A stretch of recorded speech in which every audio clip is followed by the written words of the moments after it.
This week, Overwatch Champion Series Stage 4 wrapped up and Stockholm is set in stone. Let's find out how we got here. Hey folks, my name is Apostle and welcome back to Watching Overwatch, also known as WoW. As we all know, Overwatch Esports can be hard to follow sometimes, so this is the series where I go over everything that happened in the past week in order to make sure you can stay up to date on everything you need to know. This week saw the playoffs of OWCS, NA, and EMEA, and we got some great matches to come out of it. I've got a few picks for what I'd consider the must-watch matches of this week, so check it out. In EMEA, either of Virtus Pro matches against SRP Check or Twisted Minds were really good. SRP Check, they always make for amazingly entertaining matches, and this was no exception. And in Virtus Pro against Twisted Minds, these are two teams that were just fighting neck and neck, tooth and nail to make sure that they were able to make it to the next round. Super competitive, definitely check those out. Then on the other side, in North America, I'd recommend checking out Fluffy Dreamland versus TSM. Again, two teams both really looking to prove themselves, really fighting to secure those top spots. And then finally, I'd say inarguably the best match of the week is Defiant versus Nightmare. This is probably the best match we've seen in North American Overwatch in a long time. It was pure cinema. Links to these matches can be found in the description right down below, so make sure you give them a watch. But now let's get into spoilers and we'll start breaking down exactly what happened in our playoffs bracket this weekend. Now we're gonna start things off by breaking down the playoffs in North America. Our first round saw our top teams looking strong across the board. As Toronto Defiant, they took a clean 3-0 sweep over NRG, which, I mean, I think we all saw coming. Fluffy Dreamland, they were able to take a 3-1 win over Shikigami. Now, Shikigami, personally, I rated them pretty highly. I wanted to see them do well, but Fluffy Dreamland, they've been improving every stage, and they seem to be pretty solidly in the top half of teams at this point. We also saw Nightmare take a 3-1 win over TSM, which again, Nightmare, at this point, they've really only consistently lost to Toronto, so another pretty expected win. But the unexpected outcome here was in Citrus Nation versus Radavidity. Radavidity was actually able to beat Citrus 3-2 in a map 5 match, and honestly, this match, it kind of seemed like Citrus might have crumbled under the pressure.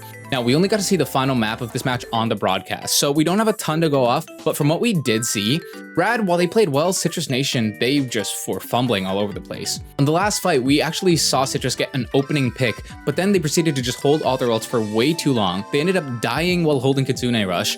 A late Terra Surge came out that ended up not getting a pick. Honestly, it kind of looked like they just dropped the spaghetti. Now, Radavidity, they did play well, and Bun playing Genji looked incredible. Wubheads, they've been truly vindicated at this point. He's still got it. So personally, while I expected Rad to play them close for sure, the fact that they were able to take a win here is surprising to me. But it does go to show the quality of the players on that Radavidity roster, so good for them. Unfortunately though, Citrus' story doesn't end there, as if we go over to the lower bracket, they actually continued to kind of crash and burn as they lost to NRG in a 3-1. And you know, this is coming from last week where we just saw them look amazing, especially with Zeb on Orisa. It seemed like it was a really good meta for them. So for them to go out in the very first round and honestly not even look that competitive kinda is disappointing, but arguably there is no shame in losing to NRG, so all we can do is hope that these players bounce back and do come back stronger. Next up in the lower bracket, we saw TSM versus Shikigami, and TSM ended up winning this one in a 3-1. TSM taking a pretty clean win there. Next, we saw Toronto Defiant take a clean 3-0 over Radavidity. Now, I will say, Wub, he actually had a really good game here. He was playing Merit really close at times, especially on the cast, but overall, the difference as a team was just too big. Our next upper bracket match was Nightmare versus Fluffy Dreamland, and this ended up being another 3-1 win for Nightmare.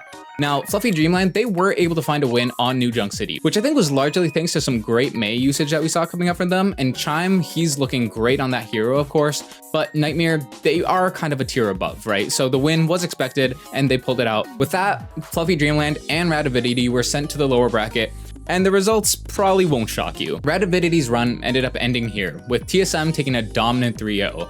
Despite them kind of going back and forth in the power rankings all season, they've finally found their footing, and you know, what a perfect time to find it. Avidity showing that they have lots of potential, but still a bit farther to go, so hopefully we do see these guys stick around, as I'd love to see what this roster can do at its peak. Now, in the most unsurprising result, or maybe it is surprising depending on how much you coped for NRG, Fluffy Dreamland were able to take a 3-0 win over them, in a dominant performance that, honestly, it was not close. Ryan, he had an incredible Tracer performance on Gibraltar. It's kind of crazy how in just a couple stages, he's gone from kind of flying under the radar to being one of the better names that we are seeing here in NA. But NRG, they ultimately couldn't match him. They didn't put scissors in for this match at all.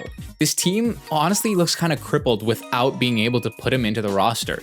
BGE has a lot of talent, yes, but he's kind of inconsistent. I think this team really needs flexibility, as losing to Fluffy Dreamland not once, but twice, it's a bad look for someone that's trying to be the number 3 team in North America. So with that, NRG, they did get eliminated, but thanks to circuit points, the story might not end yet. Anyway, that led us to Fluffy Dreamland versus TSM, and this match was a certified banger. TSM were able to win this in a 3-2. I just mentioned how TSM seemed like they're finally living up to their potential, and I think this just goes to show that even more. King, he showed up huge, and Vision, he played incredibly as well. Now, King, we've kind of known for a while that when he's on, he is insane. He's probably one of the better flex DPS in North America. Back in the Overwatch League days, they said he was second only to Sugarfree, right? And this match showed why.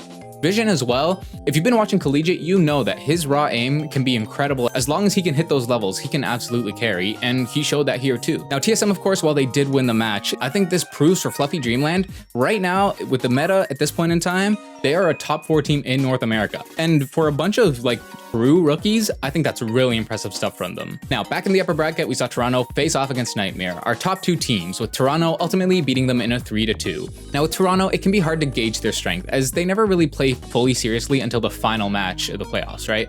The match started pretty close, but by map 3, it seemed like Toronto kind of stopped playing around, and they ended up taking Flashpoint without dropping a single point.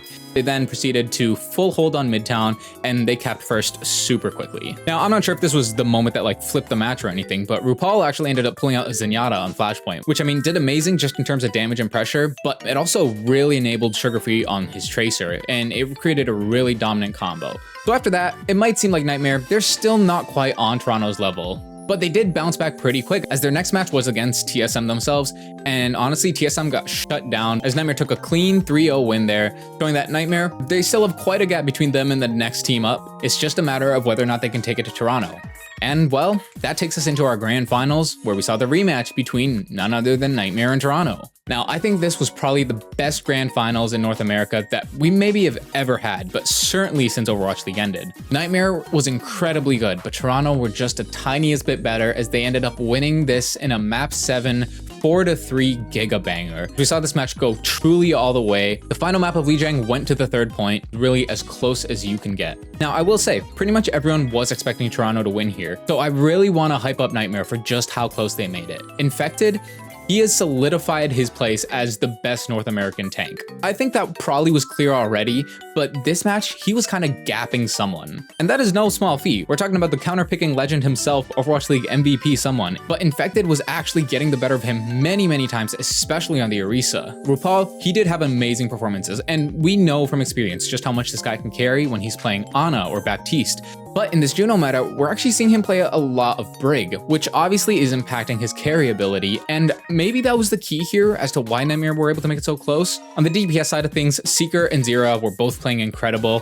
For Zira, you can really tell he really wants to be considered one of the best flex DPS, as he was trying to take Sugarfree toe-to-toe, and I would say there were several times when he succeeded. And Seeker, he's kind of starting to look like the Violet of North America. In this match, he went for a lot of super risky plays that sometimes, I will admit, they were the coolest thing ever. Over on Lijiang Tower, he actually ended up coming onto Lijiang Night Market with a Widowmaker, and he ended up playing main, finding an early pick onto Merit that ended up securing Nightmare the first fight just like that. And it's crazy because it's a super risky play. If Toronto had played a bit differently, that Widowmaker could have been shut down immediately and it would have looked like a huge throw, but he hit a perfect flick, which totally won them the fight. Unfortunately, he then went back to the cast and tried to do his flanking again, and he ended up getting punished pretty hard for it. Kinda gave Toronto some pretty free openings, but you know what? Sometimes you gotta go for those high risk, high reward plays. A few things work out differently, and we're calling Seeker the hero of North America. It would have been incredible. If this was Toronto playing at 100%, I think the tier break that used to exist between them and the rest of North America has finally been gone. Nightmare have closed the gap, and they are now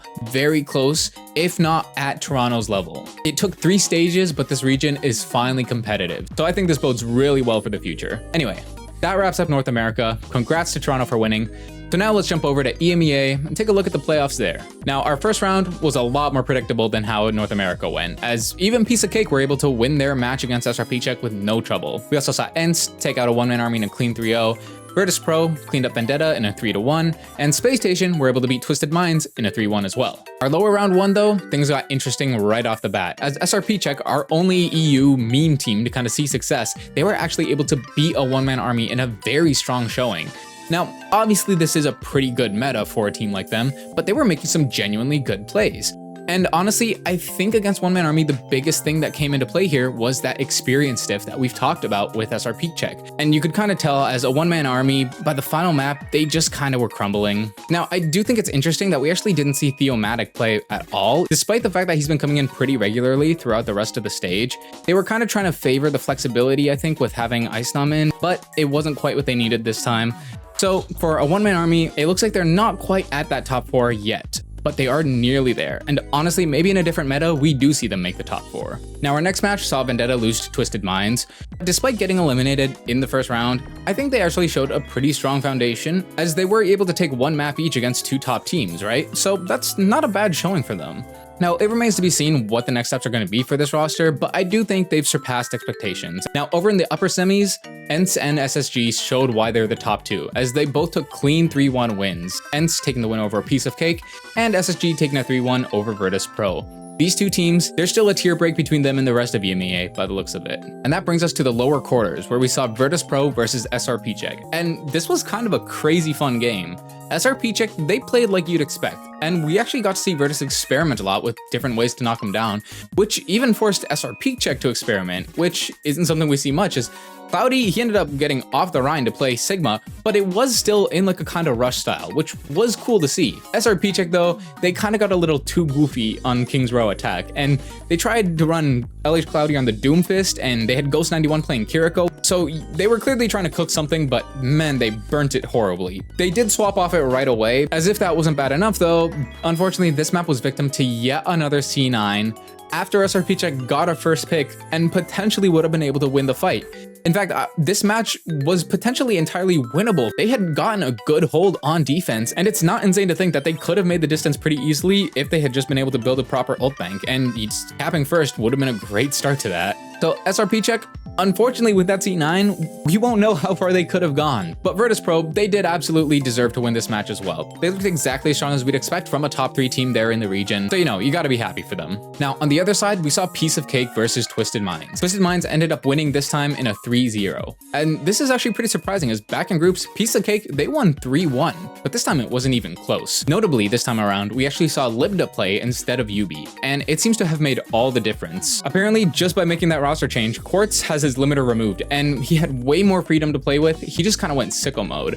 Now, Libda, despite kind of being a bit of a Pharaoh 1 trick, he more than made it work in this match. And Piece of Cake, despite looking like they were on the up and up, they ended up being eliminated here. Now, back to the upper bracket, we saw ENCE take down SSG in a 3-1. Now, SSG did kind of get taken to town, but the fans ate them alive. We saw people saying the Maze strats were just outdated, they called Christopher a fraud. It was a bit of a dog pile. Now, on the inside, Skyreaper, he had an incredible performance, especially on Gibraltar, and you know what? He really doesn't get talked about as much as you might expect, as Vestola, Kai, Kevster, they usually have the spotlight, but he's a huge part of why this team can do what it can do. With that though, SSG was sent to the lower bracket to face the winner of Virtus Pro versus Twisted Minds, which was an insanely good match with huge implications for making it to Stockholm. Twisted Minds ended up winning this one in a 3-2, but both teams played incredibly hard. It felt like they both just left it all out on the field. It ended with a Rialto full hold into an even fuller hold with an overtime fight that lasted nearly 2 full minutes. Shockwave and Quartz both brought out the Widow, and Libda on the Pharah just seemed to barely edge out Sana in terms of value acquired.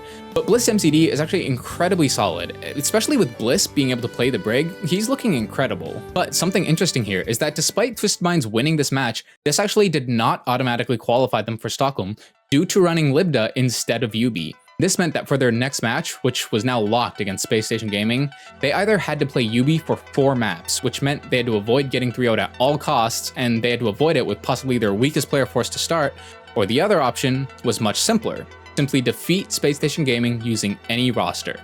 But simple does not equal easy. Twisted Minds, they looked better with Libda in, but would it be enough to beat Space Station? Or would they attempt to get a win with UB? Well, the day the match came and it was confirmed, they would be running UB. It was honestly a gamble that they would be able to take a single map off the legends of SSG. And it started pretty poorly, as SSG, they took Ilios with ease. At KSA, he was making UB look invisible. On map 2 of Blizzard World, it looked like they might have a chance as they full capped their attack, but that was until Space Station full capped more than 3 minutes faster. Despite best attempts, SSG only needed a single tick, and they found the win there as expected.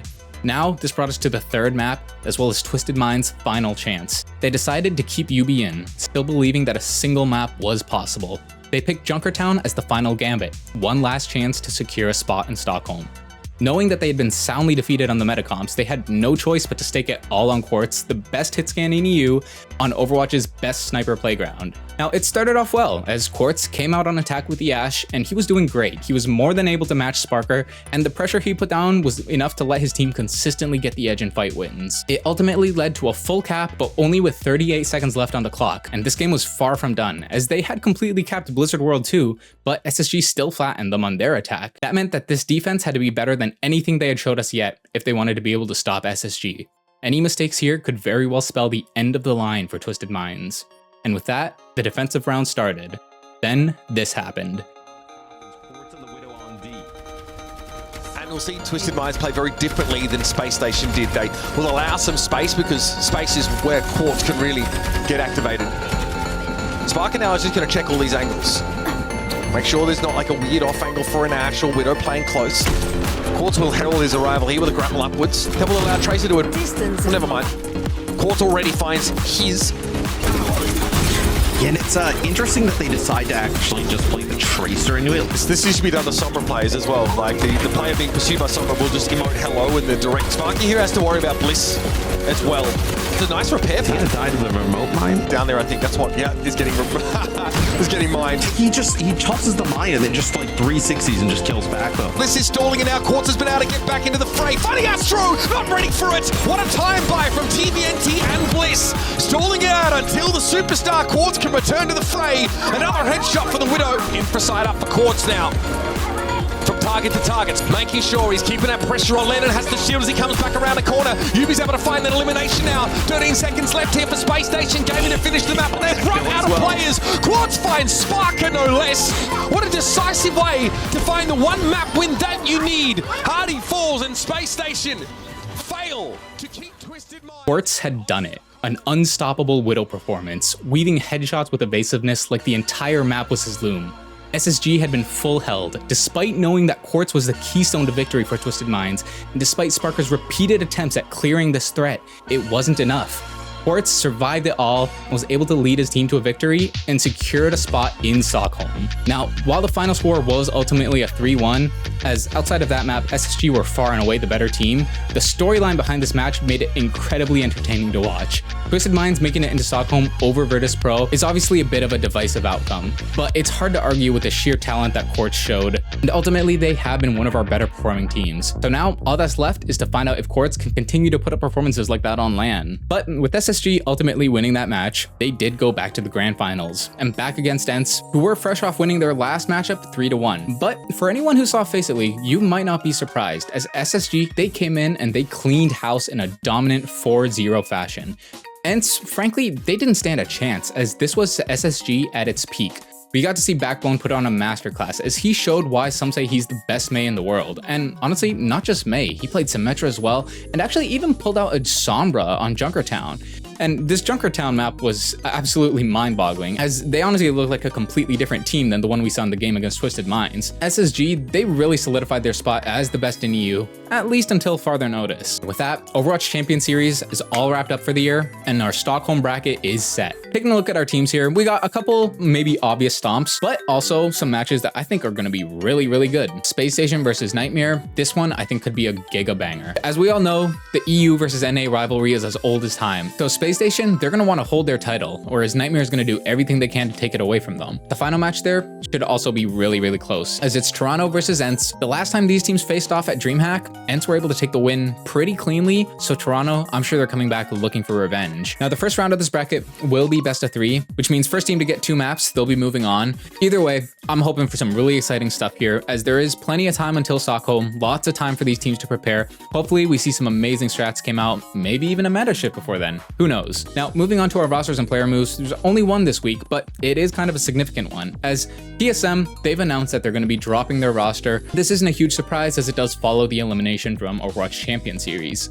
Now, their coach, Capitology, he actually put out a tweet saying that TSM was doing this, citing a lack of support from Blizzard. Now, it's unclear if this means like funding for tournaments or potentially something more along the lines of in-game advertising. I think those are two options that everyone can agree are things we'd like to see, but it's not all bad, as the players, they are still going to be competing in the Face It League under a new name. So the roster is at least still intact for now. You just got to look for them under the name Team Mid. Hopefully that name's not too telling though, as I'm sure we'd like to see them perform anything but mid. But anyway, moving on to our coming up next segment, there's actually not a ton, as Stockholm, it's still a ways away, and our collegiate playoffs will actually be coming before that by about a week.